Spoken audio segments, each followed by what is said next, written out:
In this video, I'm going to tell you 3 important things about SLRs.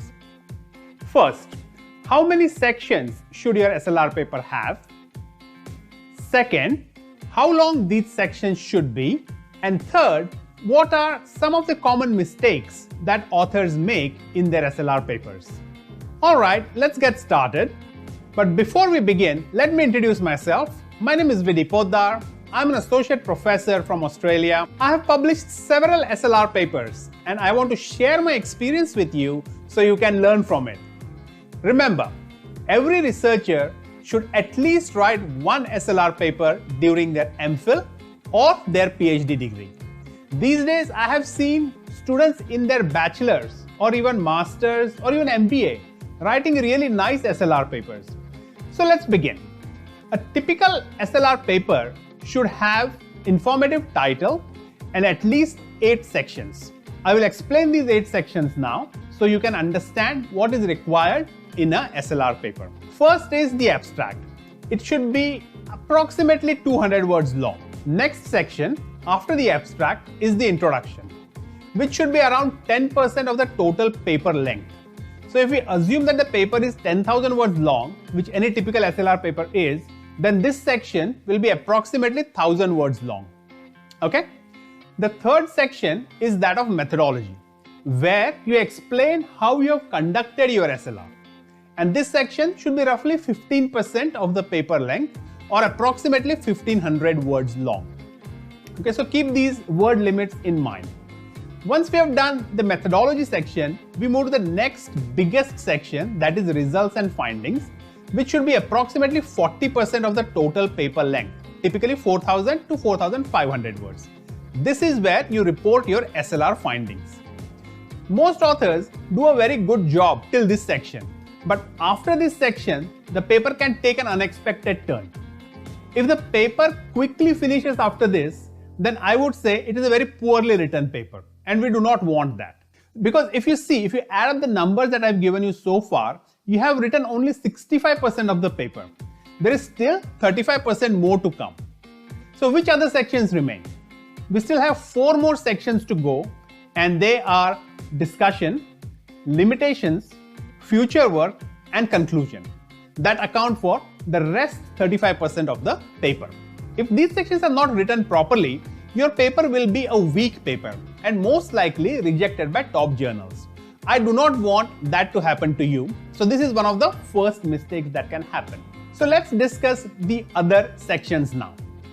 Once you have completed the results section, you need to discuss your results, and this is done in the discussion section.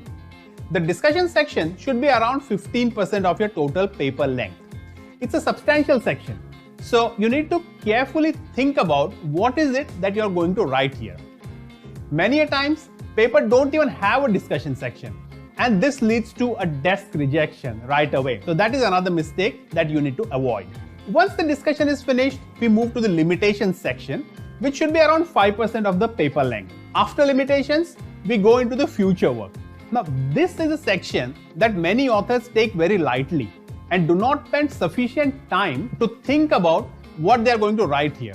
So this is another major mistake and you should be avoided. See, future work is in fact one of the major contributions of your SLR paper. So it has to be thorough. So I suggest anywhere between 10 to 15% of the paper should be allocated for future work. For example, have a look at this paper. I published this paper a few years ago. You will notice that 30% of this paper is on future work. I have given an in-depth details of what future work needs to be done. You need to remember that the reason why people read a SLR paper is because they want to know what the research gaps are and what research needs to be done. So spend a good amount of time writing this section properly. Finally, the last section is the conclusion section, and this should recap everything, and I suggest roughly around 5% of the paper length should be allocated for conclusion. So there you go. These are the 8 standard sections that every SLR paper should have, no matter which field or which discipline. You can always add more sections to customize your paper, but never skip these standard sections because reviewers and readers will always expect to see these sections in your SLR paper. So there you go. That was a brief introduction on SLRs. Now remember, there are a number of other things that are involved when writing a high quality SLR paper that meets the criteria for getting published in a high impact factor journal. I discuss all these and much more in detail in my SLR course. If you want to write a high quality SLR paper, then you should not miss this course. It's a must do for every researcher who is currently doing their research. If you are interested, fill up the form below to express your interest in joining my course. The first 100 people will get an exclusive discount to join this course. Remember, this is a fully online course, so you can learn it at your own pace. There are 6 modules and 60 plus lessons with videos, research activities, and writing tasks. So if you follow this course, I'm sure that you'll finish a very high quality SLR paper in no time. If you have any further questions about this course, join my Telegram group so I can answer all these questions for you. Link is in the description below.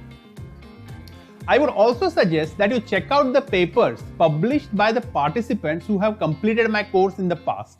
Their SLRs are now already published in high impact factor journals. The links to these papers are also in the description below.